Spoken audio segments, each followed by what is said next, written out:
Sifat suci dari kekuasaan kerajaan selalu menjadi simbol yang dijaga ketat. Yang mulia, ketika tanda kebesaran itu diletakkan di atas kepala sang raja, seluruh Inggris Raya dikejutkan oleh keputusan tak terduga. Raja Charles menobatkan Pangeran William sebagai raja baru. Sebagai pewaris tahta, William kini mengambil alih gelar-gelar Skotlandia yang selama ini sangat berarti bagi saya, ujar Raja Charles. Kabar mengejutkan Nay membuat keluarga kerajaan lan masyarakat terpana. Banyak orang mulai bertanya-tanya, keputusan mendadak ini sebenarnya dipicu oleh apa? Publik tak henti-hentinya berspekulasi tentang apa yang mungkin terjadi di balik pintu istana. Apakah ada sesuatu yang serius yang membuat Raja Charles mundur? Ataukah ada alasan lain di balik kejutan kerajaan ini? Mari kita telusuri kisah lengkapnya dan mengungkap kebenaran di balik pengumuman yang mengguncang ini. Ketika rumor pertama kali beredar bahwa Raja Charles suatu hari nanti mungkin menyerahkan tahta kepada Pangeran William, banyak orang mengabaikannya sebagai gosip kerajaan biasa. Namun, kabar tersebut mulai mendapat perhatian ketika muncul dari seseorang yang pernah sangat dekat dengan Putri Diana. Paul Burrell, mantan kepala pelayan kerajaan, mengeluarkan prediksi berani yang mengejutkan publik. Ia mengatakan bahwa Raja Charles memiliki rencana 10 tahun untuk menyerahkan tahta kepada putra sulungnya. Ini bukan sekadar tebakan, karena Burrell menyampaikannya seolah ia benar-benar yakin bahwa keputusan tersebut telah direncanakan dengan matang.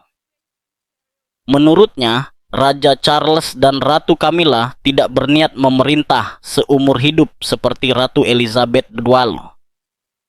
Sebaliknya, mereka dikabarkan memiliki kesepahaman bahwa ketika raja mencapai usia pertengahan 80-an, ia akan memberi jalan kepada Pangeran William untuk memimpin monarki memasuki era baru. Awalnya, gagasan tersebut terdengar mustahil karena sangat jarang seorang raja Inggris turun tahta. Ingatan masyarakat tentang dedikasi seumur hidup Ratu Elizabeth masih sangat kuat. Namun, pembahasan menjadi semakin serius ketika orang mulai menghubungkannya dengan apa yang terjadi di kerajaan Eropa lainnya. Dalam beberapa tahun terakhir, sejumlah raja dan ratu memilih turun tahta dan menyerahkan kekuasaan kepada generasi muda alih-alih memerintah sampai akhir hayat. Contoh paling menonjol adalah turunnya Ratu Margrethe dari Denmark pada Januari 2024. Keputusan tersebut dianggap sebagai langkah modern untuk menjaga monarki tetap relevan di mata generasi yang lebih muda. Tren semacam ini membuat sebagian orang bertanya-tanya, apakah Raja Charles terinspirasi untuk melakukan hal serupa? Namun bagian yang paling menarik adalah pernyataan Burrell Rang Charles, mungkin mengikuti jejak ayahnya, Pangeran Philip, yang akhirnya pensiun dari tugas publik setelah bertahun-tahun mengabdi. Burrell meyakini bahwa Charles melihat dirinya sebagai jembatan antara masa lalu dan masa depan, seorang raja yang bertugas menstabilkan monarki lalu menyerahkan tanggung jawab kepada putranya selagi ia masih hidup untuk menyaksikan. Bagi sebagian orang, pandangan ini masuk akal mengingat Raja Charles dikenal sebagai sosok yang progresif. Namun bagi banyak lainnya prediksi ini sulit diterima karena isu abdikasi selalu membawa bayangan sejarah gelap di Inggris. Untuk memahami mengapa prediksi ini memicu reaksi kuat, kita harus menengok kembali satu-satunya contoh nyata Raja Inggris modern yang turun tahta, Raja Edward I pada tahun 1936. Keputusannya mengundurkan diri mengguncang pondasi monarki Inggris dan meninggalkan jejak yang masih memengaruhi citra keluarga kerajaan hingga kini. Keputusan Edward bukan tentang usia atau kesehatan, melainkan cinta. Ia ingin menikahi Wallis Simpson, seorang perempuan Amerika yang telah bercerai, sesuatu yang saat itu dianggap tidak pantas bagi seorang raja yang juga menjadi kepala gereja Inggris. Kisah cintanya menciptakan benturan antara keinginan pribadi dan kewajiban kerajaan, dan pada akhirnya kewajibanlah yang kalah. Ketika Edward menandatangani dokumen abdikasi, ia tidak hanya melepaskan gelarnya, tetapi juga mengguncang kestabilan monarki. Dampak dari keputusan tersebut berubah menjadi krisis nasional. Proses transisinya jauh dari kata mudah. karena setiap elemen pemerintahan Inggris dan seluruh negara persemakmuran harus memberikan persetujuan sebelum keputusan itu benar-benar resmi. Para pemimpin di berbagai wilayah menganggapnya sebagai guncangan konstitusional, sebuah peristiwa yang menguji kekuatan dan persatuan monarki.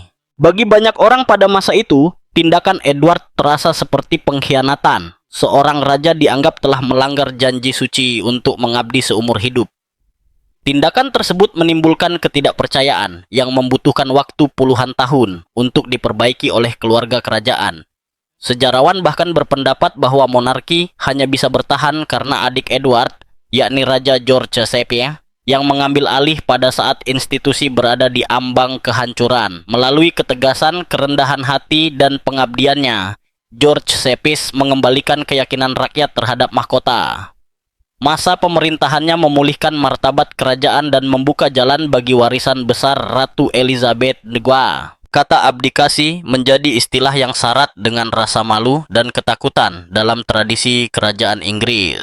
Abdikasi dipandang bukan sebagai pembaruan, tetapi sebagai kegagalan dalam menjalankan tugas. Seiring berjalannya waktu, monarki perlahan dibangun kembali di atas prinsip baru. Janji pengabdian seumur hidup. Ratu Elizabeth adalah simbol sejati dari sumpah tersebut sejak pidatonya pada usia 21 tahun. Ketika ia berjanji untuk mengabdi sepanjang hidupnya, ia tidak pernah mengingkari kata-katanya. Aku menyatakan di hadapan kalian semua bahwa seluruh hidupku, panjang atau pendek, akan kusediakan untuk pelayanan kepada kalian dan keluarga besar kita. Meskipun usianya menua dan kemampuannya untuk tampil di muka umum berkurang, ia tetap menolak menyerahkan gelarnya. Rekam jejak pengabdiannya menjadi salah satu alasan utama mengapa keluarga kerajaan kembali dihormati di seluruh dunia. Prinsip itu juga menjadi standar bagi para raja masa depan. Itulah sebabnya prediksi seperti yang disampaikan Burrell menyentuh sisi emosional publik. Banyak yang tidak hanya mempertanyakan apakah Charles benar-benar memiliki rencana pribadi untuk turun tahta, tetapi juga apakah ia mampu menjalani contoh pengabdian yang pernah ditunjukkan ibunya. Pemerintahan Charles sendiri sudah dianggap unik karena ia naik tahta di usia ketika kebanyakan orang mulai memikirkan masa pensiun. Tetapi sang raja selalu menegaskan bahwa rasa tanggung jawabnya tidak bergantung pada kenyamanan atau kemudahan. Ucapan dan tindakannya selama ini menunjukkan bahwa perannya bukan hak istimewa pribadi, tetapi amanah seumur hidup. Selain itu, pandangan tentang monarki modern juga telah berubah. Meski beberapa keluarga kerajaan di Eropa menganggap abdikasi sebagai bagian wajar dalam proses suksesi, monarki Inggris memandangnya secara berbeda. Abdikasi di Inggris bukan sekadar memindahkan mahkota. Itu adalah keputusan yang menyentuh inti identitas nasional. Seluruh kerangka konstitusi Inggris dibangun atas prinsip bahwa raja adalah simbol stabilitas yang terus-menerus, figur yang tidak pernah mundur, karena persatuan negara bergantung pada keberlanjutan tersebut. Dalam kasus Edward VI, pelajaran yang ditinggalkan terlalu mahal untuk diabaikan. Abdikasinya memaksa parlemen dan persemakmuran meninjau ulang hubungan antara kekuasaan dan kewajiban. Bahkan negara-negara seperti Irlandia mulai menyadari bagaimana momen seperti itu dapat membentuk ulang hubungan konstitusional mereka dengan mahkota. Guncangan tahun 1936 tidak hanya mengubah monarki, tetapi juga memengaruhi bagaimana bekas jajahan membangun kemerdekaan mereka di tahun-tahun berikutnya. Oleh karena itu, ketika masyarakat masa kini membicarakan kemungkinan Raja Charles turun tahta, kenangan lama yang penuh gejolak itu langsung terungkap kembali. Namun, dunia modern bergerak dengan ritme berbeda. Keluarga kerajaan kini berada di bawah sorotan media sosial, debat publik, dan perhatian global yang tiada henti. Setiap tindakan dianalisis dari berbagai sisi. Karena itu, ketika prediksi seperti milik Burrell menyebar, kabar tersebut tidak lagi dianggap gosip semata, melainkan bahan diskusi serius. Banyak orang mulai bertanya apakah sudah waktunya monarki menyesuaikan diri dengan zaman atau tetap berpegang pada tradisi yang telah dijaga selama berabad-abad. Penting juga memahami peran warisan pribadi dalam diskusi ini. Raja Charles menghabiskan hampir seluruh hidupnya mempersiapkan diri sebagai pewaris. Ia menunggu lebih lama daripada pewaris manapun dalam sejarah Inggris. Pemerintahannya, meski masih dini, sudah ditandai oleh upayanya memodernisasi tradisi kerajaan tanpa menghilangkan esensinya. Ia berbicara terbuka tentang keinginannya membangun monarki yang lebih ramping, efisien, dan dekat dengan rakyat. Bagi sosok yang begitu berdedikasi pada pelayanan publik, ide bahwa ia akan mundur setelah hanya 10 tahun tentu terasa berlawanan dengan prinsip yang selama ini ia junjung. Namun, gagasan Barrel tentang rencana 10 tahun mencerminkan cara masyarakat mencoba memahami monarki modern melalui kacamata yang lebih praktis. Banyak yang percaya bahwa dengan usia dan kesehatan sang raja menjadi sorotan, transisi yang terstruktur mungkin saja dianggap masuk akal. Namun para ahli konstitusi dengan cepat menegaskan bahwa tidak ada rencana ataupun aturan dalam hukum Inggris yang memungkinkan abdikasi yang sudah dijadwalkan sebelumnya. Faktanya, keputusan untuk turun tahta akan membutuhkan proses hukum baru yang melibatkan parlemen serta seluruh negara persemakmuran, sama seperti yang terjadi pada tahun 1936. Hal ini tentu akan membuka kembali luka lama dan menghadirkan ketidakpastian yang selama ini berusaha dihindari oleh monarki. Yang sering dilupakan banyak orang adalah bahwa abdikasi bukan hanya keputusan pribadi, melainkan keputusan nasional. Seorang raja tidak dapat begitu saja pensiun, seperti pegawai negeri biasa. Kedudukan seorang raja ada karena kesinambungan konstitusional, yang berarti kehadiran seorang pemimpin monarki merupakan bagian penting dari cara negara berfungsi. Seluruh kegiatan pemerintahan, mulai dari sidang parlemen hingga keputusan pengadilan, berjalan di bawah otoritas mahkota.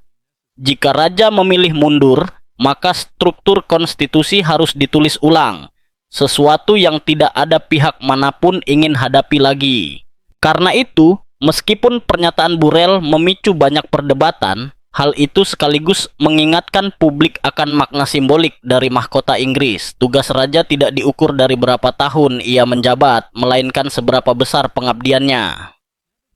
Mahkota bukan sekadar benda emas yang berpindah dari satu kepala ke kepala lain. Mahkota mewakili sejarah yang bertahan melewati perang, krisis, serta perubahan berabad-abad.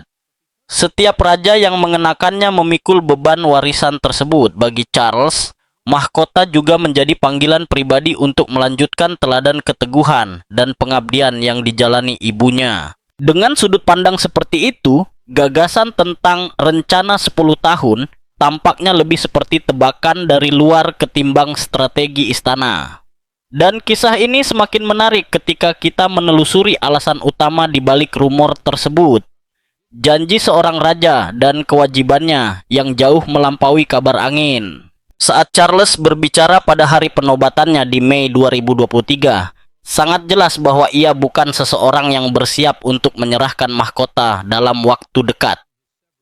Setiap kata, sumpah, dan gerakan menunjukkan pemahaman mendalam bahwa ia tengah membuat janji, bukan hanya kepada keluarganya, tetapi kepada rakyat Inggris dan seluruh persemakmuran yang memandangnya sebagai pemimpin mereka.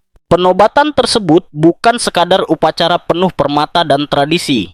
Itu adalah pernyataan resmi tentang komitmen, sebuah janji yang mengikat dirinya pada tugas sepanjang hidup. Dalam upacara itu, Charles mengucapkan sumpah di hadapan Tuhan dan rakyatnya, berjanji memerintah sesuai hukum serta adat kerajaan. Ia juga berikrar menjaga ajaran gereja Inggris serta tatanan keagamaannya. Ini bukan sekadar formalitas, ini adalah janji suci. Pada saat itu ia menerima tanggung jawab seumur hidup yang sama seperti yang dipikul mendiang Ratu Elizabeth Douglas selama 70 tahun. Sumpah ini tidak bisa dipersingkat, diubah, atau dibatalkan setelah 1 dekade. Sumpah tersebut berlaku sampai akhir hayat. Banyak orang lupa bahwa monarki Inggris tidak dibangun atas dasar pilihan pribadi, tetapi atas dasar kewajiban sakral. Begitu seorang raja mengucapkan sumpah penobatan, mundur dari tahta berarti menentang pondasi janji tersebut. Karena itulah mereka yang memahami makna mendalam dari penobatan langsung menyadari bahwa prediksi tentang abdikasi Raja Charles tidak sesuai dengan sosok maupun situasi pada saat itu. Sejak masih menjadi Pangeran Wales hingga hari penobatannya, Charles selalu menempatkan kepemimpinan sebagai bentuk pelayanan. Ia pernah berkata bahwa kebebasan sejati ditemukan dalam mengabdi kepada orang lain, bukan mencari kenyamanan pribadi, dan keyakinan itu terus membimbing hidupnya. Sebelum mahkota diletakkan di kepalanya, ia mengucapkan doa pribadi agar Tuhan memberinya kemampuan untuk menemukan kebebasan sejati dalam pelayanan kepadamu. Momen tersebut menjadi salah satu bagian paling mengharukan dari upacara penobatan karena menunjukkan jenis pemimpin seperti apa dirinya.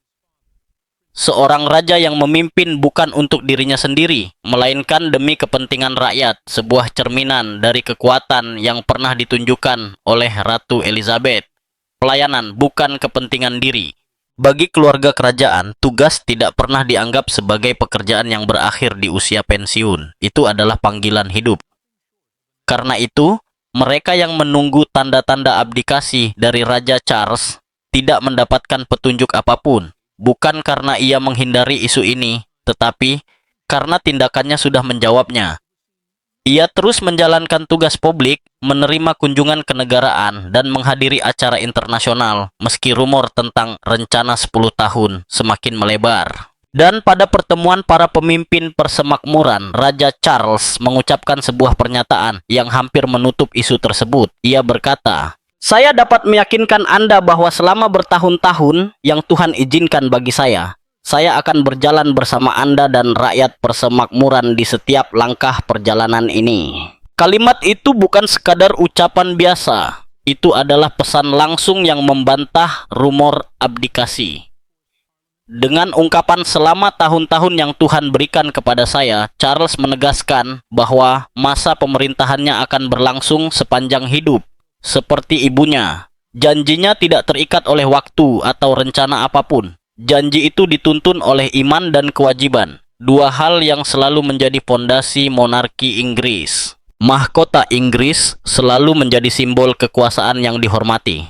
Ketika orang-orang yang dekat dengan lingkungan istana ditanya tentang rumor abdikasi ini, mereka pun menepisnya. Grand Harold, mantan kepala pelayan pribadi Raja Charles, termasuk yang pertama angkat suara. Ia menegaskan bahwa turun tahta sama sekali bukan bagian dari karakter sang raja. Menurutnya, rasa tanggung jawab Charles terlalu dalam untuk membiarkan dirinya mundur begitu saja. Harold menjelaskan bahwa cara pandang sang raja sangat selaras dengan ibunya, sebuah janji untuk mengabdi hingga napas terakhir. Meski terdengar simbolis, pernyataan itu memiliki makna yang sangat serius di lingkungan kerajaan. Bagi monarki, usia bukan alasan untuk berhenti, dan mundur dari tahta tidak pernah dianggap sebagai pilihan kecuali dalam keadaan krisis besar. Namun, monarki Inggris telah menyiapkan mekanisme cerdas untuk menghadapi situasi seperti sakit atau usia lanjut. Cara yang menjadikan abdikasi tidak diperlukan bahkan ketika kondisi raja melemah. Dalam konstitusi Inggris terdapat sistem bernama Councillors of State, yaitu para bangsawan senior yang diberi wewenang untuk menjalankan tugas resmi atas nama raja ketika ia tidak dapat melakukannya sementara waktu. Saat ini, para councillors tersebut mencakup Ratu Camilla, Pangeran William, Putri Anne, dan Pangeran Edward.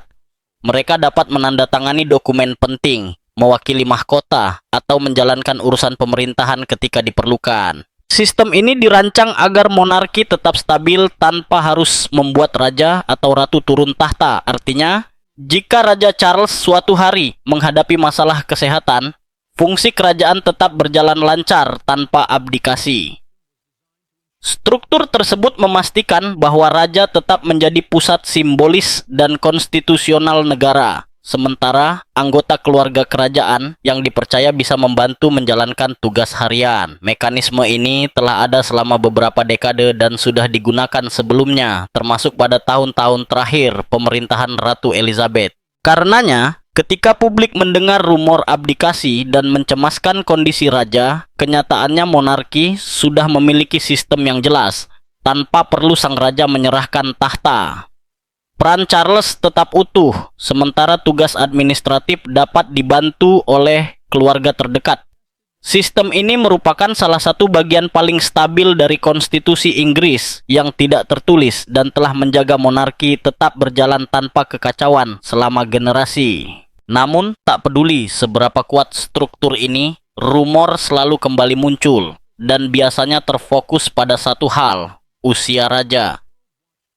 Pada usia 76 tahun, Charles sendiri pernah bercanda bahwa bagian-bagian tubuh tak bekerja sebaik dulu setelah melewati usia 70. Meski ucapannya bernada ringan, media menjadikannya bahan spekulasi. Ada yang menganggapnya sebagai petunjuk bahwa ia mungkin akan mengurangi aktivitas atau bahkan mempertimbangkan pensiun. Tetapi orang-orang yang mengenalnya justru mengatakan kebalikannya. Para pengamat kerajaan menegaskan bahwa energi dan komitmen Charles masih sangat kuat. Terlepas dari usianya, ia tetap menghadiri acara publik di berbagai wilayah, memimpin pertemuan, dan mewakili Inggris di panggung internasional. Baginya, semua itu bukan beban, melainkan kehormatan. Rutinitas hariannya dipenuhi tugas yang mungkin melelahkan bagi orang jauh lebih muda, tetapi ia melihatnya sebagai kesempatan untuk mengabdi. Komentar tentang kesehatannya pun lebih mencerminkan kejujuran, bukan keinginan mundur. Ia sadar akan usianya, tetapi tetap bertekad memberikan yang terbaik. Tentu saja, tidak semua orang sepakat. Beberapa komentator kerajaan seperti penulis Phil Dampier berpendapat bahwa abdikasi hanya mungkin terjadi dalam kondisi ekstrem.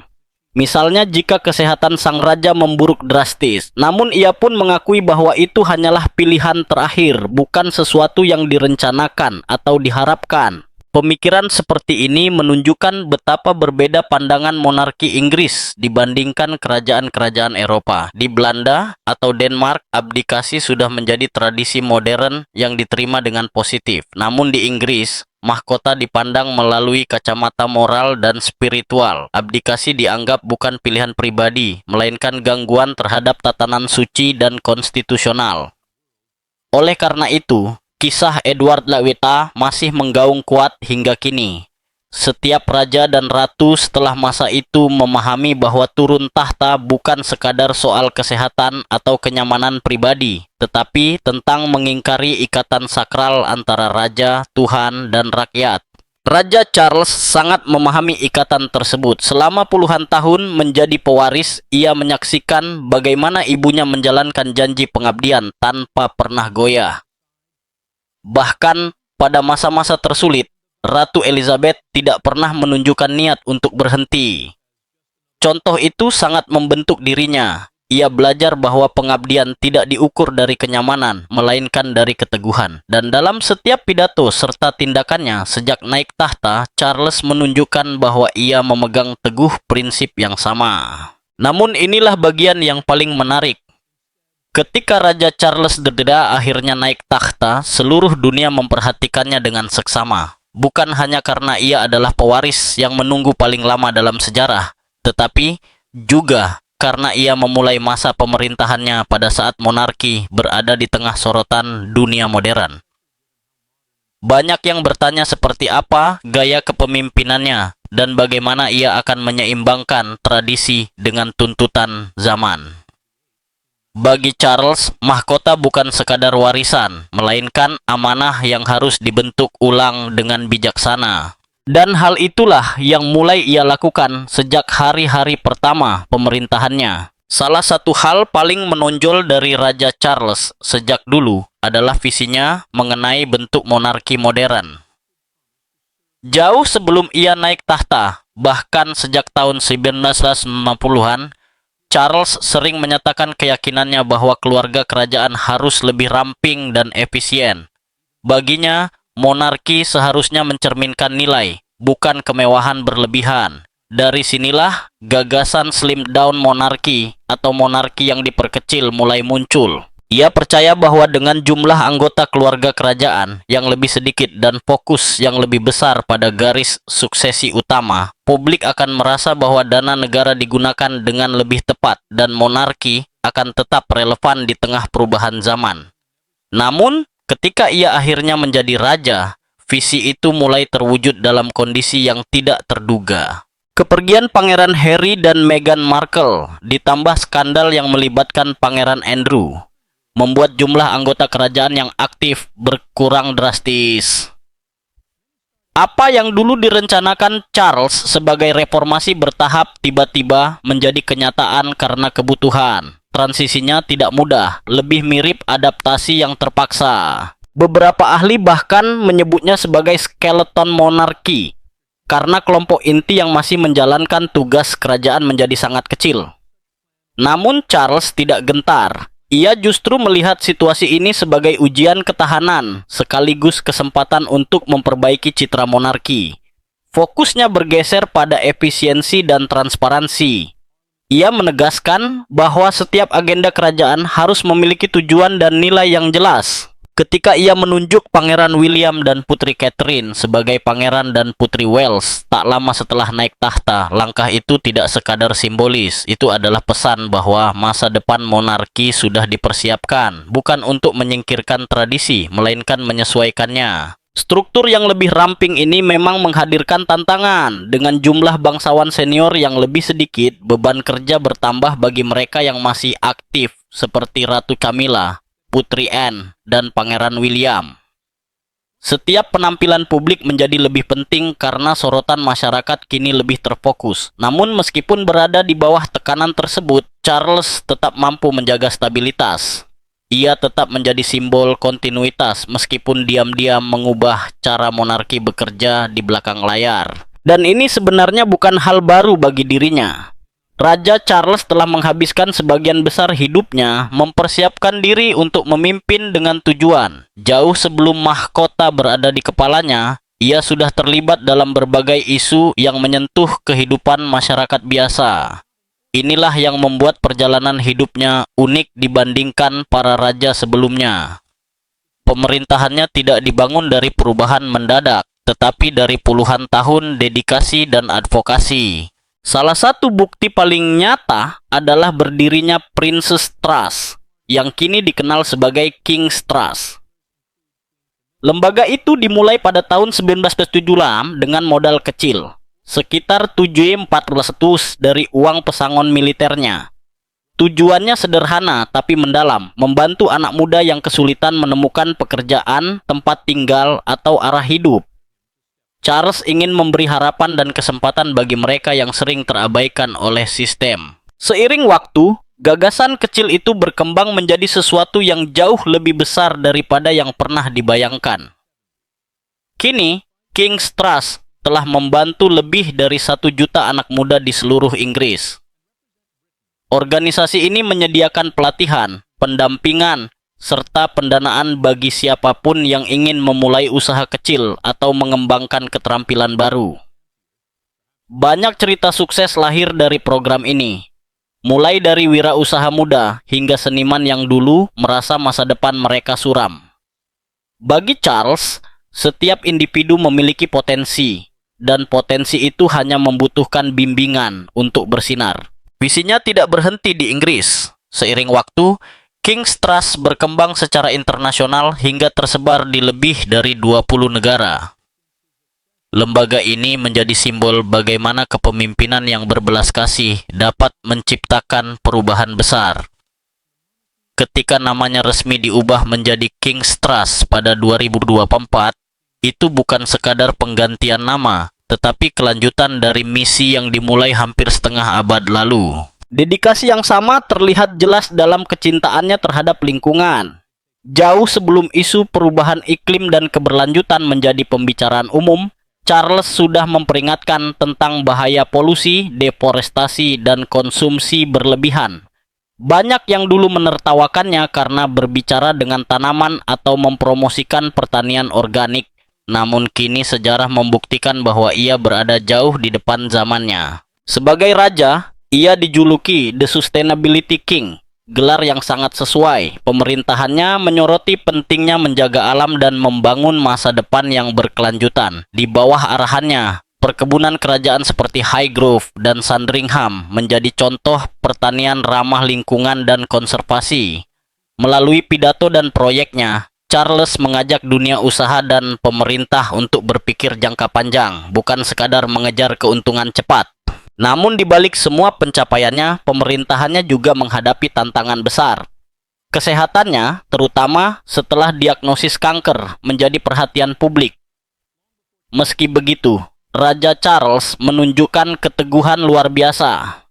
Ia tetap menjalankan tugas-tugas ketika kondisi memungkinkan, dan ketika tidak, ia mengandalkan bantuan keluarga terdekat seperti Ratu Camilla dan Pangeran William. Melaksanakan tugas atas nama raja jika ia sedang sakit atau bepergian ke luar negeri. Sistem ini memastikan kesinambungan pemerintahan tanpa perlu adanya abdikasi atau perubahan drastis. Ini menjadi pengingat bahwa meskipun monarki bersifat tradisional, struktur di dalamnya telah dirancang untuk menyesuaikan diri dengan berbagai situasi. Di tengah semua penyesuaian tersebut, satu hal yang selalu terlihat jelas dari Charles adalah ketekunannya. Hidupnya selalu berkaitan dengan kesabaran dan persiapan jangka panjang. Dan kini, hal itu tercermin dalam cara ia memerintah. Ia tidak mengejar popularitas atau perubahan dramatis, melainkan stabilitas dan keberlanjutan, baik dalam perjuangannya maupun dalam institusi yang ia pimpin. Secara terbuka, Charles berbicara tentang pengabdian. Namun, orang-orang terdekatnya mengatakan bahwa rasa tanggung jawab itu jauh lebih dalam dari apa yang terlihat. Ia memandang kedudukannya bukan sebagai hak istimewa, tetapi sebagai panggilan. Dan meski ada spekulasi tentang kemungkinan abdikasi atau pensiun dini, tindakannya menunjukkan hal yang berlawanan. Ia membangun masa depan untuk William, cucu-cucunya, dan untuk monarki yang telah membentuk identitas Inggris selama lebih dari 1000 tahun. Yang membuat masa pemerintahannya menarik adalah sifat personalnya yang begitu kuat. Tidak seperti raja-raja terdahulu yang menjaga jarak, Charles justru kerap menunjukkan sisi manusiawinya. Ia jujur tentang proses penuaan, sering melontarkan gurauan tentang kekurangannya, dan berbicara hangat tentang orang-orang yang ia temui. Keaslian inilah yang membuatnya dapat terhubung dengan generasi yang tidak dengan mudah menghormati otoritas, tetapi menghargai ketulusan. Itulah yang membuat pemerintahannya berbeda dari ibunya. Ratu Elizabeth II memerintah dengan keteguhan dan tradisi, sedangkan Charles menghormati warisan itu namun mengekspresikannya dengan caranya sendiri, melalui percakapan, empati, dan keterlibatan. Ia memahami bahwa kelangsungan monarki di era modern bergantung pada relevansi, sehingga ia berusaha memastikan bahwa monarki bukan hanya simbol masa lalu, tetapi juga memiliki peran dalam membentuk masa depan. Namun modernisasi tentu membawa risiko. Setiap pembaruan menantang kebiasaan berabad-abad, dan tidak semua orang menyambut perubahan. Sebagian kalangan konservatif khawatir bahwa monarki yang diperkecil bisa mengurangi kehadiran seremonialnya. Yang lain justru berpendapat bahwa langkah Charles tepat. Monarki harus menekankan makna, bukan sekadar upacara megah. Perdebatan ini kemungkinan akan terus berlangsung, terutama ketika generasi muda keluarga kerajaan mulai mengambil peran lebih besar. Dan saat Charles terus membentuk ulang monarki, muncul pertanyaan penting. Bagaimana visinya selaras dengan visi orang yang akan menggantikannya kelak? Kolaborasi dan perbedaan ayah anak. Hubungan Raja Charles III dan Pangeran William selalu menarik perhatian, namun kini lebih penting dari sebelumnya. Bertahun-tahun keduanya dianggap memiliki pendekatan berbeda. Charles yang penuh idealisme dan keyakinan pribadi, sementara William lebih tenang dan berhati-hati, terpengaruh oleh dunia digital dan transparansi publik yang lebih besar dibandingkan generasi ayahnya. Namun sejak Charles naik tahta, hubungan mereka berkembang menjadi lebih kuat. Dibangun atas tujuan bersama, rasa saling menghormati, dan pemahaman bahwa masa depan monarki bergantung pada kemampuan mereka bergerak selaras. Orang dalam istana menggambarkan hubungan mereka kini jauh lebih erat. Setelah puluhan tahun memiliki perbedaan gaya, ayah dan anak ini kini bekerja hampir seperti satu tim. Charles menjadi simbol kesinambungan, sementara William bertindak sebagai arsitek relevansi modern. Seorang staf kerajaan bahkan pernah menyebut William sebagai letnan terpercaya. Sang raja bukan hanya pewaris, tetapi penghubung antara generasi. Kemitraan itu sangat terlihat dalam pekerjaan publik mereka. Bersama-sama, mereka mengubah cara monarki menangani isu global, terutama yang berkaitan dengan lingkungan, anak muda, dan perubahan sosial. Dalam banyak hal, William mewarisi bukan hanya posisi yang menunggunya, tetapi juga semangat ayahnya untuk isu-isu yang melampaui tembok istana. Tumpang tindih visi inilah yang menciptakan salah satu arah monarki yang paling selaras dalam sejarah modern. Selama puluhan tahun, Charles dikenal sebagai pangeran aktivis. Jauh sebelum hal itu dianggap trendy, ia berbicara keras tentang keberlanjutan, arsitektur, dan lingkungan. Ia dikritik karena dianggap terlalu vokal, bahkan dituduh ikut campur dalam urusan politik. Surat-surat Charles kepada para menteri pemerintah, yang kemudian dijuluki Black Spider Memos karena tulisan tangannya yang khas, sering berisi keprihatinannya tentang berbagai isu publik. Mulai dari pertanian hingga kebijakan perumahan, para pengkritik menyebutnya sebagai bentuk campur tangan, tetapi bagi Charles, itu adalah tanggung jawab moral. Namun ketika ditanya dalam sebuah dokumenter BBC, apakah ia akan terus melakukan hal itu setelah menjadi raja, jawabannya langsung dan tegas. Tidak, itu tidak akan terjadi, katanya. Saya tidak sebodoh itu. Saya paham betul bahwa menjadi raja adalah tugas yang berbeda sepenuhnya. Perkataan itu menandai sebuah perubahan besar. Saat Charles secara terbuka mengakui bahwa seorang raja harus bersikap netral, pada saat itulah ia secara halus mewariskan peran aktivismenya. Dan orang yang mengambil tongkat estafet itu bukan siapa-siapa selain putranya sendiri, Pangeran William. Kenaikan William sebagai tokoh publik selalu ditandai oleh tindakan, bukan komentar. Ia menyalurkan semangat reformis ayahnya melalui inisiatif yang disusun rapi dan relevan dengan dunia modern. Salah satu yang paling terkenal adalah Earthshot Prize, diluncurkan tahun 2020. Sebuah penghargaan global yang bertujuan mencari serta mendanai solusi inovatif untuk tantangan lingkungan dunia. Jika dulu Charles memperjuangkan isu lingkungan melalui pidato dan surat, William melakukannya melalui kolaborasi internasional dan dukungan global. Metodenya berbeda, tetapi pesan yang disampaikan tetap sama. Planet ini membutuhkan perlindungan dan para pemimpin harus memberi contoh. Dorongan yang sama terlihat dalam pekerjaan William di dalam negeri. Program Homewards, misalnya, menangani masalah tunawisma, isu yang dekat di hati baik William maupun Charles.